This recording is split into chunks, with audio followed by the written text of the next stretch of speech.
Stefane, pazi do leđa.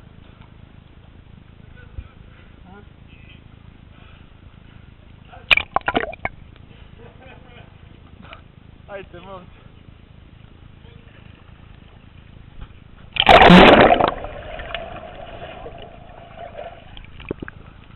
Sad sačekaj da se malo izmistri ili skoči na ovu stranu ovdje. Pa trebalo bi.